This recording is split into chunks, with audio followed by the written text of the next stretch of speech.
All right, Shalom. First and foremost, I'd like to give all the praise, honor, and glory to Yahweh, Bahashem, Yahweh Shai, Bahashem, Rakakwadash. Double honors and respect to the elders and to the apostles of Great Millstone. Peace and blessing to all Akim that are preaching and teaching this word with 100% truth and sincerity. And unto the men, women, and children that are listening and learning. And unto the Bayatha Dawadah, the elect house of David that is scattered abroad, I give you my utmost and sincere salutations. All right, so this afternoon's lesson is entitled, You Are Cursed Going In and Going Out. Okay, even though our captivity is almost up, you know, we're about to be out of here soon, we still are under these curses. And even though these curses are starting to turn around and affect our enemies, but that's all by the grace and mercy and the power of Yahweh Bashim Yahweh Shai. But, you know, I'm going to go ahead and get to it. So we're going to start off with the book of Deuteronomy, chapter 28. It's going to be verse 19. Let me get to it here.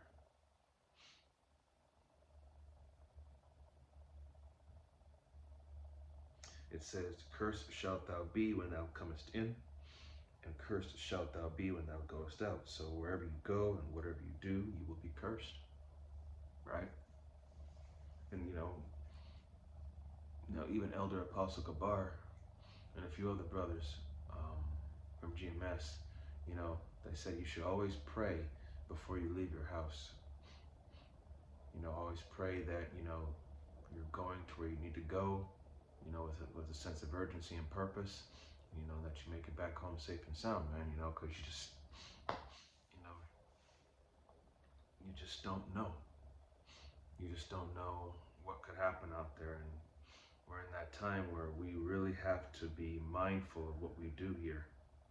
Because here in Babylon, they show us no mercy. Not at all. And, you know, as the scripture says also, a man knoweth not Psalms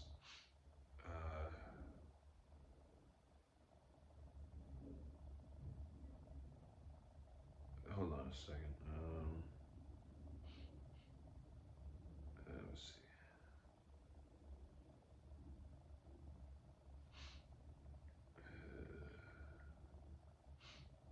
Salakia, this is Ecclesiastes. It's going to be chapter 9 and verse 12. And it says, For man also knoweth not his time, as the fishes that are taken in an evil net, and as the birds are caught in a snare, so are the sons of men snared in the evil time, when it falleth suddenly upon them. So, you know,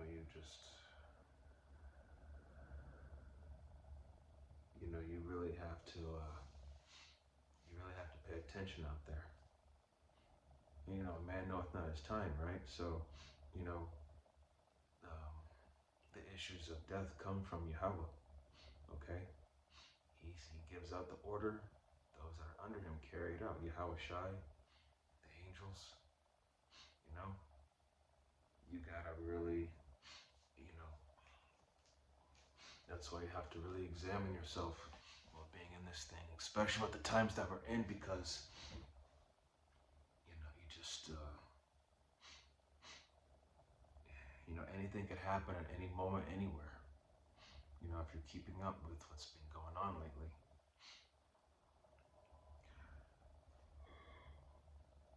Excuse me. This is going to be the book of Jeremiah. It's going to be chapter 11, starting at verse 1, and it says, The word that came to Jeremiah from Yahweh, saying, verse 2, Hear ye the words of this covenant, and speak unto the men of Judah, and unto the inhabitants of Jerusalem. Verse 3, And say thou unto them, Thus saith Yahweh, power of Israel, Cursed be the man that obeyeth not the words of this covenant. So there you go. Cursed be the man that obeyeth not the words of this covenant. And what happened to us? What did we do? We didn't obey. We were disobedient. Okay? So, again, we're under those curses. Verse 4.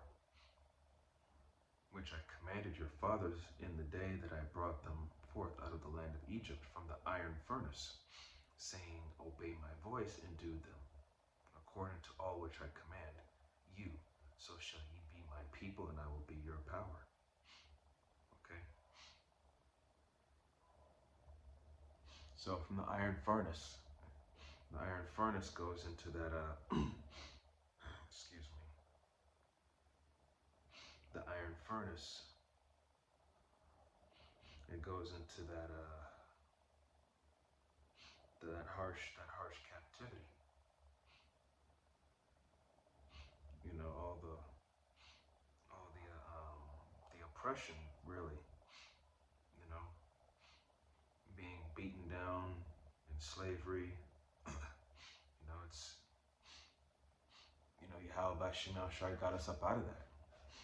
And he's going to get it, and he's going to get, well, this time he's going to get his elect out of this one, out of this modern day Egypt, which is this modern day spiritual Egypt, which is America. Okay? This is going to be, excuse me. So again, you know,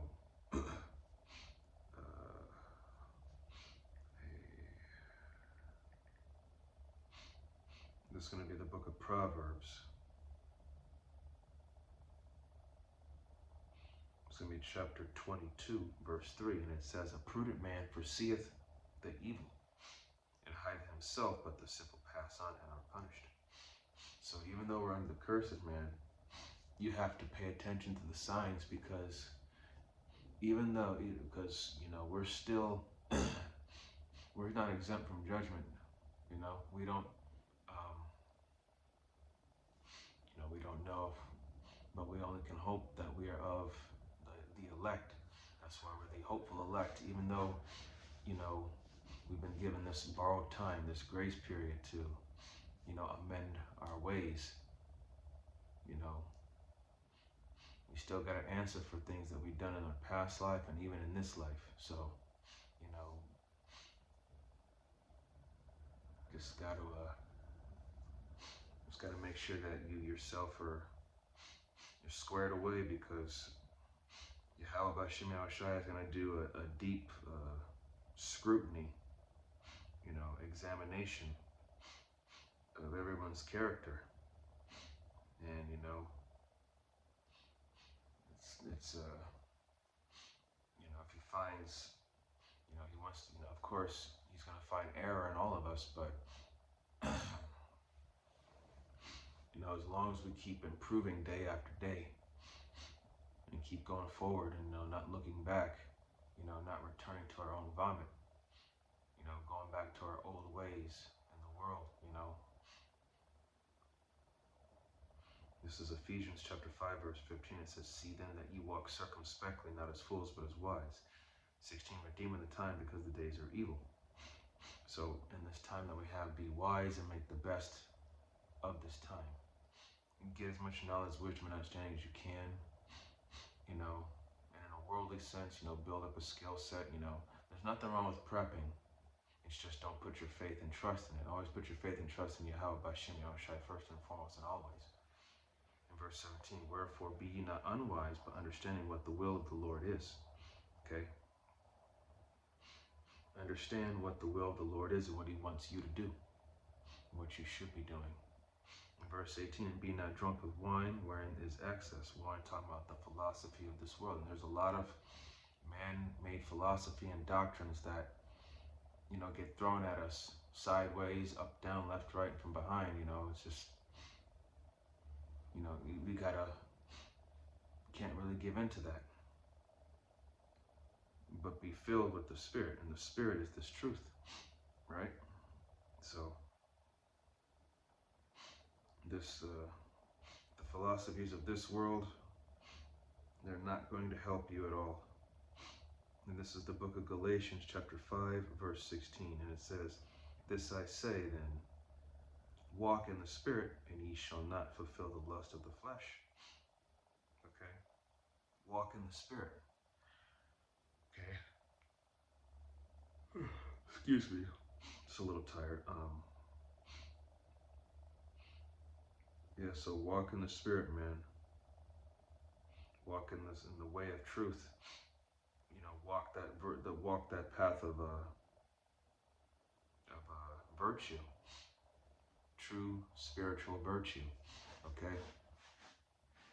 This world has nothing to offer us. It has nothing to offer you or anything. It's just a dead end. This is gonna be 1 Thessalonians chapter 4, verse 2.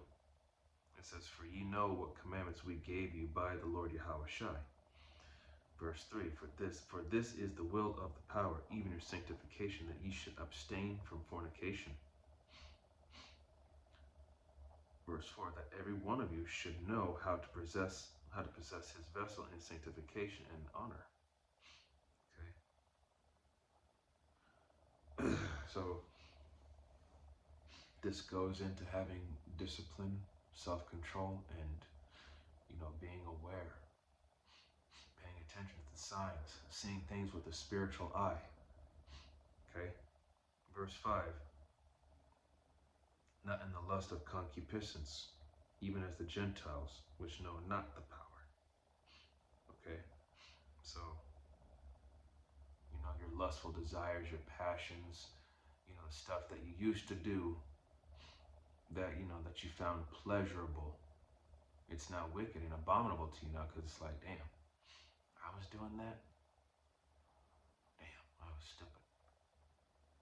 You know? So, coming into this truth, man, you become a completely different person. All right? So, you know, this is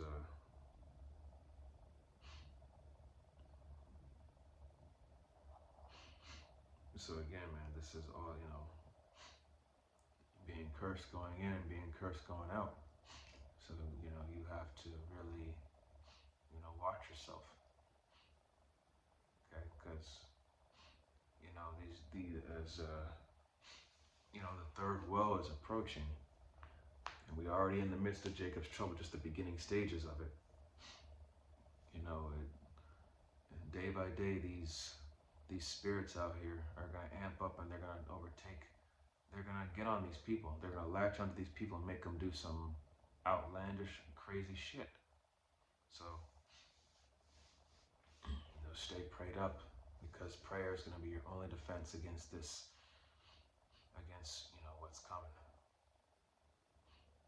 Okay, so that was it. There's just a short, quick hit, but nonetheless, hopefully it was edifying to the body and to the few sincere believers and listeners. And with closing, I'd like to give all the praise, honor, and glory to Yahweh, Bahashem, Yahushai, Bahashem, Rachak Wadash. Double honors and respect to the elders and to the apostle, the great millstone. Peace and blessing to all Akim that are preaching and teaching this word with 100% truth and sincerity. And unto the men, women, and children that are listening and learning. And unto the Ba'ath and Tovadah, the elect house of David that is scattered abroad, I give you my utmost and sincere salutations. You know, nowadays, all I do is I find things to do at home. You know, different hobbies, learn a new skill set. You know, get up, go to work, come home, and just study. You know, do my hobbies. You know, just find something to do to occupy your time. I mean, there's nothing wrong with going out, but, you know, just don't get caught up in the masses and all in the stupidity, okay? Because you have to get out. You have to enjoy life to an extent while being here.